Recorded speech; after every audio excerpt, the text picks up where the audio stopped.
شروع کرتا ہوں اللہ کے نام سے جو بڑا مہربان اور نہایت رحم کرنے والا ہے۔ حضرت علی مرتضیٰ رضی اللہ تعالیٰ عنہ سے روایت ہے کہ رسول اللہ صلی اللہ علیہ وسلم نے مجھ سے ارشاد فرمایا، علی 3 کا منہ ہے جن میں تاخیر نہ کرنا۔ نمبر 1، نماز جب اس کا وقت آ جائے۔ نمبر 2، اور جنازہ جب تیار ہو کر آ جائے۔ نمبر 3، بے شوہر والی عورت جب اس کے لیے کوئی مناسب جوڑ مل جائے۔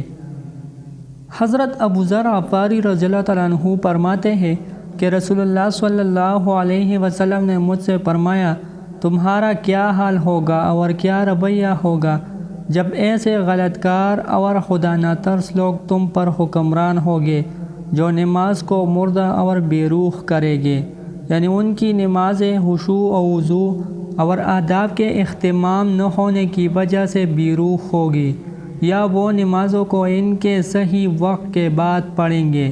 میں نے عرض کیا، تو آپ صلی اللہ علیہ وسلم کا میرے لیے کیا حکم ہے، یعنی ایسی صورت میں مجھے کیا کرنا چاہیے؟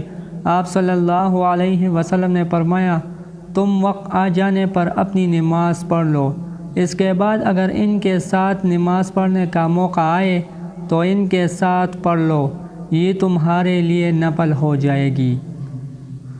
حضرت انس رضی اللہ تعالیٰ عنہ سے روایت ہے کہ رسول اللہ صلی اللہ علیہ وسلم نے فرمایا، جو کوئی نماز کو بھول گیا یا نماز کے وقت سوتا رہ گیا تو اس کا کفارہ یہ ہے کہ وہ یاد آئے یا سو کے اٹھے اسی وقت پڑھ لے۔